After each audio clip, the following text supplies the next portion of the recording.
Assalamualaikum warahmatullahi wabarakatuh. Kumpulan kami akan menerangkan tentang topik Bauhaus.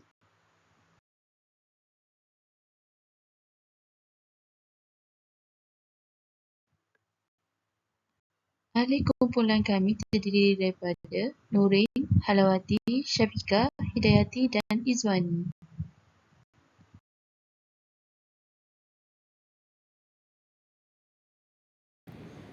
Assalamualaikum dan selamat sejahtera. Nama saya Hidayati Fariza binti Osman, pemegang kad matrik C20B1000.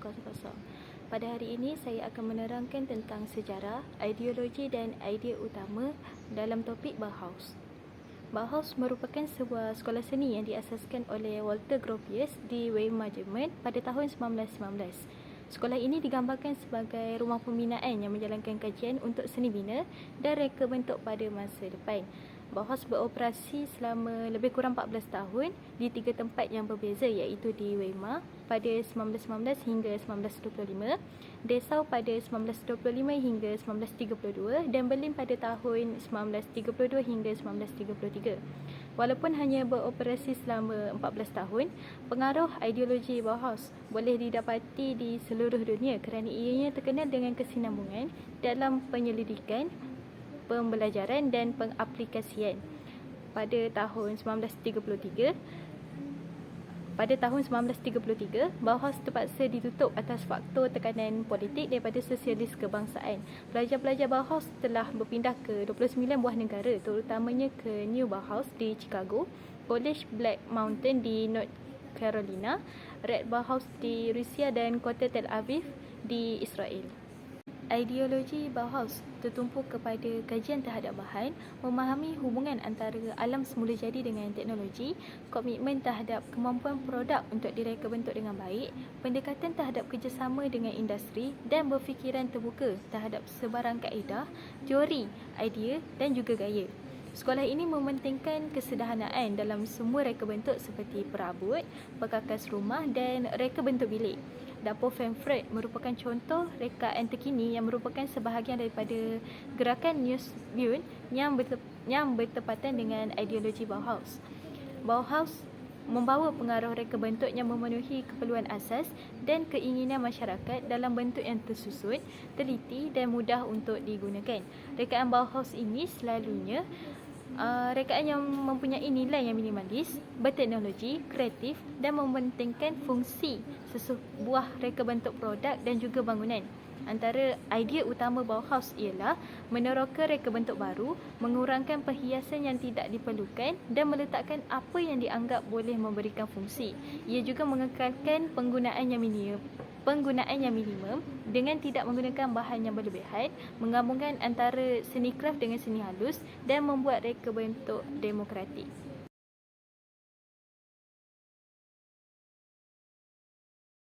Assalamualaikum, nama saya Nur Izwani binti Mak Zakaria C20A1254. Saya akan membentangkan tentang karakteristik utama dan beberapa orang tokoh utama bagi tajuk Bauhaus. Terdapat 7 karakteristik utama bagi Bauhaus. Antaranya adalah kadar yang minima, iaitu Bauhaus menekankan kesederhanaan dan kejelasan rekaan. Garis-garis lurus, bersih dan halus digunakan untuk mencipta bentuk yang sederhana dan elegan. Reka bentuknya bersifat, boleh berfungsi dengan baik dan tidak berlebihan. Seterusnya, geometri, iaitu Bauhaus menggunakan bentuk-bentuk geometri dasar seperti lingkaran persegi dan segitiga. Keberhasilan dalam menggunakan bentuk-bentuk ini sering dianggap sebagai ciri khas dari reka bentuk Bauhaus. Selain itu, anti hiasan kerana Bauhaus menolak penggunaan hiasan atau ornamen berlebihan dalam penghasilan reka bentuk. Fokusnya adalah pada bentuk dan fungsi, bukan pada dekorasi yang berlebihan. Karakteristik yang keempat adalah pandangan industri, iaitu Bauhaus menerima pakai pandangan industri moden yang muncul pada masa itu. Reka bentuk mereka dipengaruhi oleh teknologi dan bahan moden dan diusahakan untuk mencipta karya seni yang boleh dihasilkan secara besar-besaran. Karakteristik yang kelima adalah bahan model. Bauhaus menggunakan bahan-bahan seperti plastik, krom dan logam lainnya untuk menciptakan kesan moden dalam reka bentuknya. Kemajuan teknologi dan bahan baru dimanfaatkan untuk mencapai hasil yang inovatif. Bagi karakteristik untuk monokromatik pula, Bauhaus cenderung menggunakan palette warna yang terbatas dengan penekanan pada warna, neutral dan kontra. Penggunaan warna seringkali bersifat efisien dan berkaitan dengan prinsip rekaan yang jelas. Karakteristik yang terakhir adalah abstrak. Bauhaus juga memberi pendekatan abstrak dan eksperimental dalam reka bentuknya. Mereka mencuba untuk mengurangkan objek kepada bentuk-bentuk dasar dan geometri, mengabaikan detail-detail yang tidak diperlukan dengan cara menggabungkan seni dan teknologi dengan cara yang baru dan inovatif.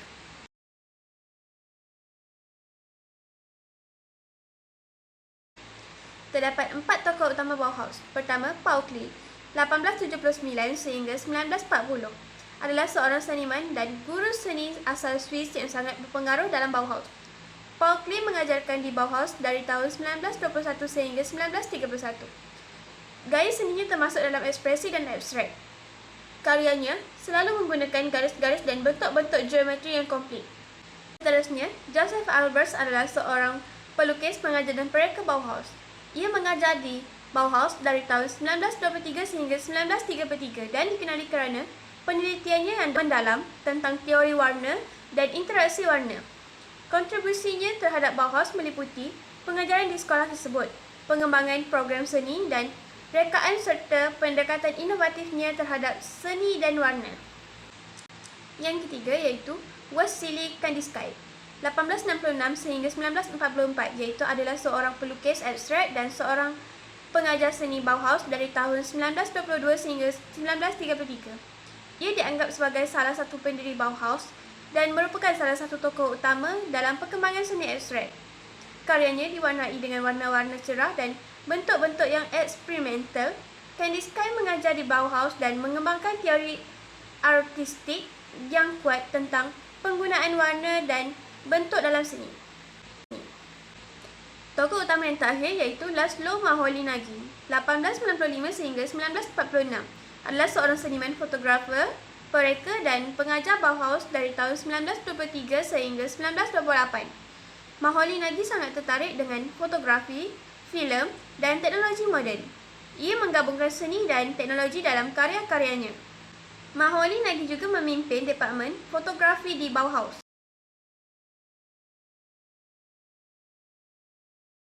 Assalamualaikum warahmatullahi wabarakatuh. Nama saya Nushamika binti Muhammad Zakirun, nombor matrik C20A1277. Belum Merah merupakan karya yang dilukis oleh pelukis Paul Klee pada tahun 1922. Karya tersebut menggambarkan bentuk geometri yang berwarna-warni seperti kelihatan terapung di udara. Karya tersebut unik dan memiliki nilai keindahan yang diwujudkan dalam bentuk rupa pada lukisan karya tersebut. Latar belakang merupakan lanskap bandaraya dengan penggunaan warna merah, kuning, biru dan hijau yang terang. Hal ini merujuk kepada karakteristik Bauhaus iaitu penggunaan skema warna yang ringkas. Kemahiran pelukis Klee menggunakan ruang sebagai kekuatan untuk memfokuskan audien kepada belum merah yang terdapat di tengah-tengah karya. Selain itu, mahir menggunakan teknik kubism dalam reka bentuk lukisan. Setiap bentuk yang dilukis memberi pandangan yang berbeza untuk menghasilkan sesuatu karya yang abstrak. Seterusnya, penggunaan garisan lurus dan tajam memberikan belum merah kehidupan tersendiri. Karya ini walaupun kelihatan seperti pelik, namun mampu memberikan kesan harmoni. Karya kedua iaitu Kuning Merah Biru yang dihasilkan oleh Wassily Kandinsky pada tahun 1925. Karya ini dipengaruhi oleh Bauhaus iaitu penggunaan warna utama untuk menampilkan segi empat sama, bulatan, segitiga dan penggunaan bentuk abstrak pada karya. Contohnya, kuning, biru, merah dan hitam. Terdapat juga penggunaan warna hitam pada garisan melengkung, tebal, garisan halus dan garisan lurus. Karya abstrak ini memberikan kesan mendalam untuk audien menterjemah makna di sebalik corak dan imej yang dilukis. Karya ketiga ialah Cloud Chair pada tahun 1925 by Marcel Breuer. Marcel Breuer merupakan arkitek Hungary Amerika. Pada asalnya seorang pelajar kemudian menjadi seorang guru di Bauhaus. Kursi ini direka pada tahun 1925 diilhamkan oleh bingkai basikal yang diperbuat daripada kulili tiup melengkung. Perciptaan anduh kulit memberikan tempat duduk ergonomi dan selesa. Biarpun memiliki ukiran yang tinggi namun ianya dalam bentuk yang ringkas. Reka bentuk kerusi yang unik dan minimalis mempamerkan kesesuaian untuk gaya reka bentuk moden bagi kegunaan harian. Bertepatan dengan ideologi Bauhaus iaitu hiasan tambahan tidak penting untuk menjadikan sesuatu objek lebih cantik kerana yang penting adalah fungsi. Akhir sekali, contoh Slovenia yang menyokong Bauhaus ialah Cemetery Chapel yang merupakan sebuah gereja kecil yang diilhamkan seni reka bentuk oleh Therese Holler. Pembinaan pada tahun 1927.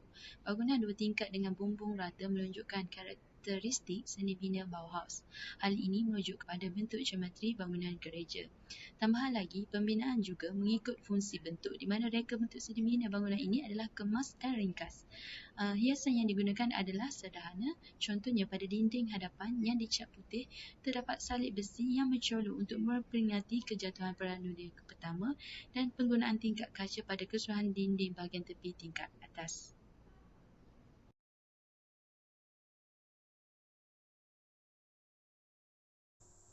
Assalamualaikum dan salam sejahtera. Nama saya Norin Adila binti Zawawi, nombor matrik C20A1318. Sekarang saya akan meneruskan pembentangan ini dengan tajuk implikasi dalam seni bina Bauhaus pada masa kini. Terdapat seni bina masa kini yang mempunyai pengaruh seni bina Bauhaus yang menjadikan sesebuah bangunan tersebut tampak ringkas dan menarik.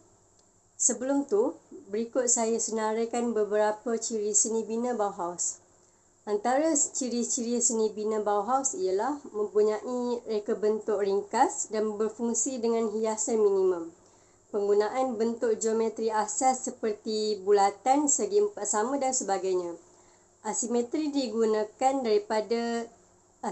lebih diutamakan berbanding simetri. Muka hadapan yang licin dan mempunyai garisan anggun. Penggunaan bahan moden seperti keluli, kaca dan konkrit. Akhir sekali, seni bina Bauhaus mempunyai bumbung yang rata. Okey, sekarang kita tengok pula bangunan yang mempunyai pengaruh Bauhaus pada masa kini. Pertamanya ialah Heilig Hart and College Hill di Belgium yang telah siap pada tahun 2012. Pembinaannya mempunyai bilik darjah yang luas, dibasahi cahaya dan tingkap bawah pula mempunyai sekolah rendah dan menengah yang terletak di tingkat 1 dan 2.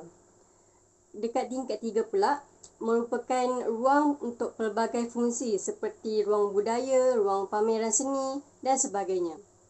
Di tingkat 4, bangunan ini mempunyai bilik darjah yang luas, pemanasan bawah lantai dan penyaman udara automatik dengan pemulihan haba.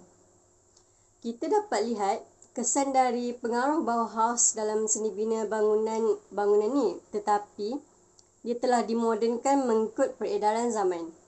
Bangunan ini melibatkan reka bentuk ultramoden yang baru kerana ia menggabungkan keluasan kaca yang besar dengan penebat yang berat. Seterusnya kita lihat pula bangunan The New Bauhaus Museum Weimar di Jerman yang telah siap dibina pada tahun 2019 dan oleh Heike Hanada. Museum ini berbentuk cube minimalis dengan pencahayaan waktu malam yang sangat cantik.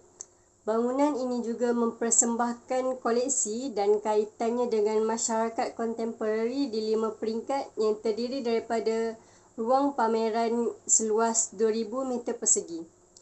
Pengaruh seni bina Bauhaus dapat dilihat pada museum ini yang mempunyai bentuk geometri dan cengkerang penutup konkrit berwarna kelabu muda memberikan kestabilan cube dan kekukuhan dinamik.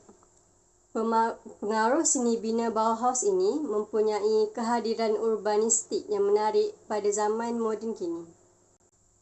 Akhir sekali, reka bentuk seni bina yang mempunyai pengaruh Bauhaus ialah Loft Bauhaus di Brazil yang siap dibina pada tahun 2010 oleh Ana Paula. Projek loteng ini mempunyai keluasan seluas 160 meter persegi yang diilhamkan oleh Farnsworth House. Seni bina loteng ini terdapat unsur-unsur Bauhaus yang telah digabungkan dengan modernisme. Reka bentuk terdiri daripada pelan terbuka, pilotis, fasad semula jadi dan tingkap berbentuk riban. Walau bagaimanapun, garis lurus dan seni bina bersih dipersembahkan, unsur-unsur organik seperti batu, besi dan kayu juga diterapkan dalam binaan ini. Hal ini kerana bahan organik yang digunakan untuk memastikan kemampanan bangunan itu ialah bahan yang digunakan untuk salutan diperbuat daripada paint autoclave yang ditanam semula, serpihan pembinaan struktur keluli dan batu Brazil. Sekian saja daripada saya. Dan seterusnya rakan saya akan menghuraikan tentang implikasi Bauhaus dalam rekaan masa kini.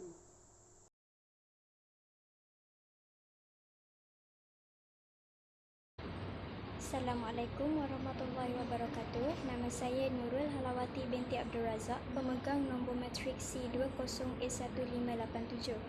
Okey, saya akan memberikan 3 contoh rekaan yang ada pada masa kini yang mengimplikasikan ideologi Bauhaus.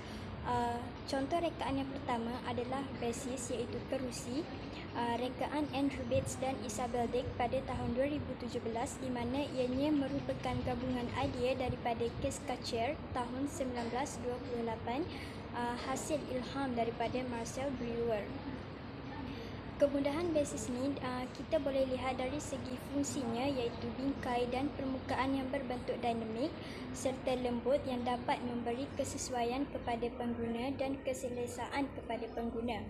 Permukaan basis ni yang ditenun dan penggunaan matte material yang bersifat 3D menjadi tegak apabila basis ni dimampatkan dan fleksibel apabila dia dilonggarkan, dan ianya berupaya dalam mewujudkan spektrum antara penggunaan tugas dan keselesaan. Ketahanan dan kestabilan yang ada pada basis ni dapat dicapai melalui penggunaan konsep geometri yang berstruktur lidah dan alur yang mengunci antara satu sama lain. Rekaan ini juga dihasilkan bersesuaian dengan masyarakat kontemporari yang ada pada masa kini yang hidup dalam ruang yang kurang, bergerak yang kerap dan mula menggabungkan kehidupan rumah dengan kerja. Okey, untuk rekaan kedua pula adalah My You Like, iaitu rekaan pada tahun 2017 yang dihasilkan oleh Yu Chi-ho dan Maho Koga yang berinspirasikan daripada Wagenfeld lamp pada tahun 1923, hasil ilham daripada Wilhelm Wagenfeld. Rekaan My You Like ini adalah ringkas, mudah diambil dan dipegang, malah strukturnya juga diperbuat daripada tiub yang ringan. Kecerahan lampu ni juga ianya boleh dilaras dengan memutarkan rod tersebut pada tiub yang ada pada My You Like. Apabila dipegang, cahaya yang dihasilkan oleh lampu ni akan terbias pada tangan pengguna. Konsep rekaan My You Like sejajar dengan prinsip reka bentuk Bauhaus yang menyediakan kemudahan yang senang dan ringkas kepada pengguna.